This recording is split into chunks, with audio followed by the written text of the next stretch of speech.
Episode की शुरुआत में हम देखते हैं कि बाहर घूमने के बाद जब लिंग लॉन्ग घर आती है तो चिंग बाई को बताती है कि मैंने आज काफी ज्यादा एंजॉय किया। हाउस वान मुझे सच में पसंद करता है क्योंकि आज उसने मेरे साथ हाइड एंड सीक खेला और फूलों की पंखुड़ियां भी मुझ पर गिराई। इधर हाउस वान अपने साथियों को बता रहा था कि जब हम दोनों बैम्बू फॉरेस्ट में गए तो वो मेरे पीछे ही पड़ गई, जैसे वो मुझे खाना चाहती हो। मैंने उससे बचने के लिए उस पर होली फ्लावर की पंखुड़ियां गिराई ताकि मैं उस डीमन को पकड़ सकूं, पर इसका भी कोई फायदा नहीं हुआ। इसके बाद वो कहता है कि चाहे जो कुछ भी हो जाए मुझे उस डीमन को पकड़ना है। दूसरी तरफ लिंग लॉन्ग कहती है कि चाहे जो कुछ भी हो जाए पर मैं उसे शादी करके ही रहूंगी। नेक्स्ट डे हाउस वान तिलिस्म लिख रहा था, तभी वहाँ लिंग लॉन्ग आकर उस तिलिस्म को देखने लगती है। वो उससे कहती है कि इस पर तो कुछ अलग भाषा में लिखा है, ये क्या है? तो हाउस वान कहता है कि ये हमारी फैमिली का सीक्रेट मेडिसिन का फॉर्मूला है, मैं तुम्हें नहीं बता सकता। वैसे भी मेडिसिन का जानकर तुम क्या करोगी, ये तुम्हारे काम की चीज नहीं है। लिंग लांग कहती है कि तुम कितने अच्छे हो, मेरे बारे में कितना सोचते हो। इसके बाद लिंग लांग उसे अपने घर लेकर आती है और उसे शादी के लिए प्रपोज करती है, जिससे हाउस वान हैरान होता है। तभी चिन बाई ग्रीन स्नेक बनकर उसे डराती है तो वो डर के मारे बेहोश हो जाता है। लिंग लांग उससे कहती है कि तुमने इसे डराया क्यों? अगर इसने मेरे साथ शादी करने से मना कर दिया तो क्या होगा? चिंग बाई उसे कहती है कि तुम जरा देखो, उसके हाथ में तिलिस्म है, ये तुम्हें मारना चाहता है, क्या तुम फिर भी इसके साथ शादी करना चाहती हो?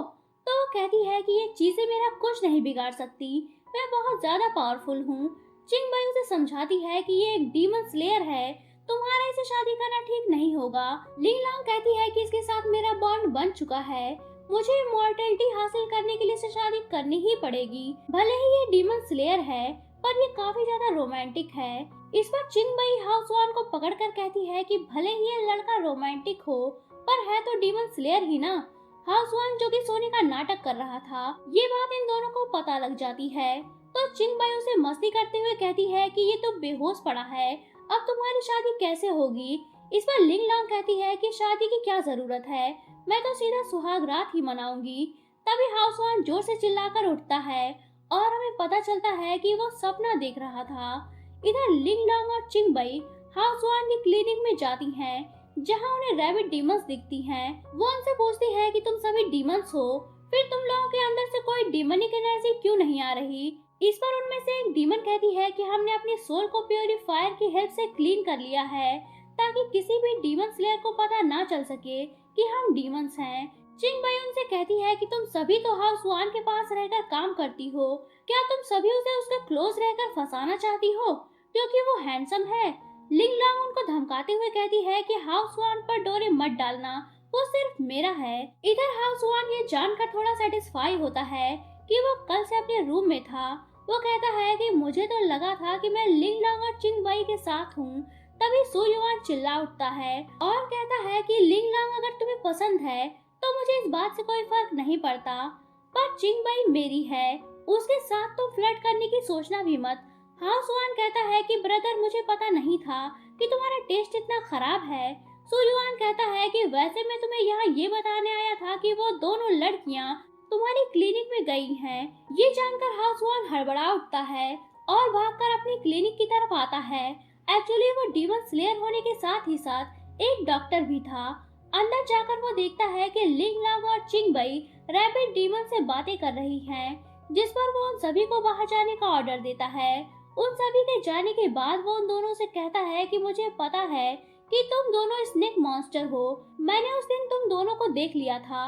इस पर लिंग लांग कहती है कि तुम्हें कोई गलतफहमी हुई है, एक्चुअली ड्रैगन बोट फेस्टिवल आने वाला है तो हम उसी की प्रिपरेशन कर रहे थे, इसीलिए हमने स्नेक वाला कॉस्ट्यूम पहना था। इतना कहकर वो दोनों हाउस वान के सामने परफॉर्म करने लगती हैं, पर हाउस वान को अब भी यकीन नहीं था, जिस पर वो उन्हें एक काढ़ा पीने का कहता है, जिस पर लिंग लांग उसे पी लेती है। उसे कुछ ना होता देख चिंग बाई भी पूरा प्याला उठाकर पी लेती है और गुस्से में कहती है कि देखा, हमें कुछ भी नहीं हुआ, वैसे भी तुम्हें अगर कुछ पिलाना ही था तो अच्छा पिलाते, ये क्या गटर का पानी पिला दिया। अब हाउस वान उन्हें कुछ न होता देख सोचता है कि ये दोनों शायद डीमंस नहीं हैं, मुझे ही कोई गलतफहमी हुई थी। एक्चुअली सच तो ये था कि रैबिट डीमन भी उन दोनों के साथ मिली हुई थी और उसने कार्ड एक्सचेंज कर दिया था। तभी हाउस वन के क्लिनिक में एक लेडी अपने बच्चे को लेकर आती है और कहती है कि प्लीज इसे बचा लो। हाउस वन उसे चेक करके सॉरी बोलता है क्योंकि वो उसे सेव नहीं कर सकता था। अब वो लेडी अपने बच्चे को लेकर वापस जाने लगती है।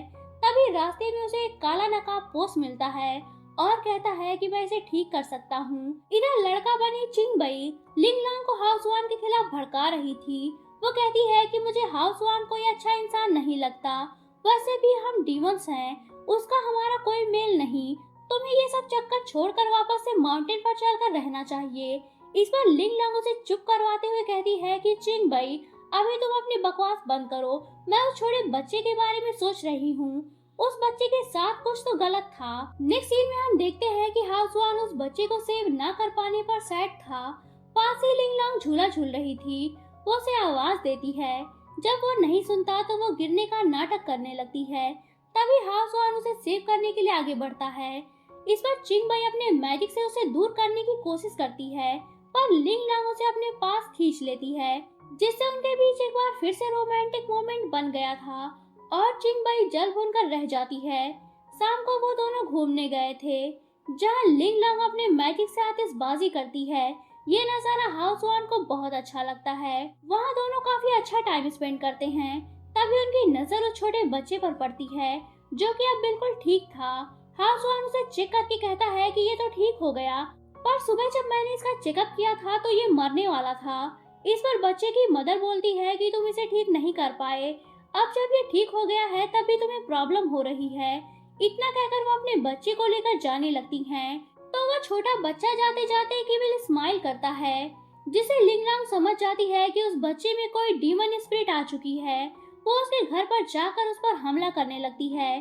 तो वो बच्चा रो रो कर अपनी माँ को बुला लेता है। उसकी माँ तुरंत वहाँ आकर उसे संभालती है और फिर लिंगलांग से कहती है कि तुम हो कौन और तुम इस तरह से मेरे बच्चे को हाइड क्यों कर रही हो।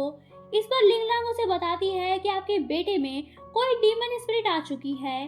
तभी वहाँ हाउसवान आता है, जिसे देखकर बच्चे की मदर कहती है कि अच्छा तो ये लड़की तुम्हारी साथी है, तुम मेरे बेटे को ठीक नहीं कर पाए तो अपनी नालायकी को छुपाने के लिए अपनी साथी को भेजकर ये कहलवा रहे हो कि मेरे बच्चे में डीमन स्पिरिट है।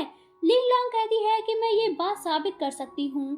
तो हाउसवान कहता है कि बस करो, मैं इस बच्चे की बीमारी का पता नहीं कर पाया, ये मेरी गलती है, प्लीज तुम ये सब करना बंद करो। अगर तुम मेरी हेल्प झूठ बोलकर करना चाहती हो तो मुझे तुम्हारी हेल्प की कोई जरूरत नहीं है। इतना कहकर वो वहाँ से चला जाता है और घर जाकर वो सैड होकर ड्रिंक कर रहा था। तभी वहाँ सू युआन आता है और उसे सैड देखकर उसका मन बहलाने के लिए उसे बाहर लेकर जाता है। इधर चिंगबई लिंगलांग को फिर से हाउसवान के खिलाफ भड़का रही थी। वो उसे दोबारा माउंटेन पर चलने को कहती है, पर लिंगलांग उसे अपने साथ दोबारा उस छोटे बच्चे के घर ले जाती है। इधर सू युआन अपना और चिंगबई का नाम लिखकर लव ट्री पर बांध रहा था।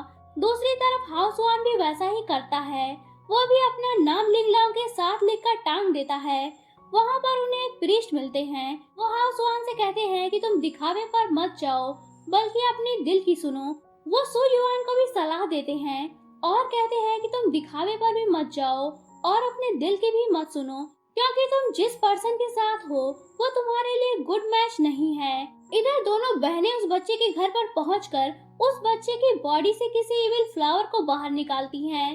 फिर उसे डीमन स्पिरिट का एक्साइलर बनाकर दोबारा उसकी बॉडी में डाल देती हैं, जो कि उस बच्चे के लिए एंटीडोट का काम करता। तभी वहाँ हाउसवान आकर कहता है कि तुम दोनों इसके साथ क्या कर रही हो। वो उस बच्चे को चेक करता है तो वो बिल्कुल ठीक था। लिंगलांग उसे बताती है कि तुमने शुरुआत में इस बच्चे का गलत चेकअप नहीं किया था, बल्कि ये बच्चा सच में मरने वाला था, पर अब एक्साइलर की वजह से ये जिंदा है। हाउसवान सोचता है कि ये तो काफी अच्छी लड़की है, मैं ही बेकार में इस पर शक कर रहा था। उसे प्रीस्ट की बात याद आती है और वो कहता है कि अब से मैं अपनी दिल की ही सुनूंगा। इसी के साथ ये पार्ट एंड होता है। तो दोस्तों, अगर आप जानना चाहते हैं कि कहानी में आगे क्या हुआ तो बने रहिए मेरे साथ। और अगर आपने अभी तक चैनल को सब्सक्राइब नहीं किया है तो चैनल को सब्सक्राइब करके बेल आइकन पर क्लिक कर लीजिए, ताकि आपको हमारे आने वाली वीडियोस की इंस्टेंट नोटिफिकेशंस मिलती रहे। तो मिलते हैं नेक्स्ट वीडियो के साथ, तब तक के लिए take care and good bye.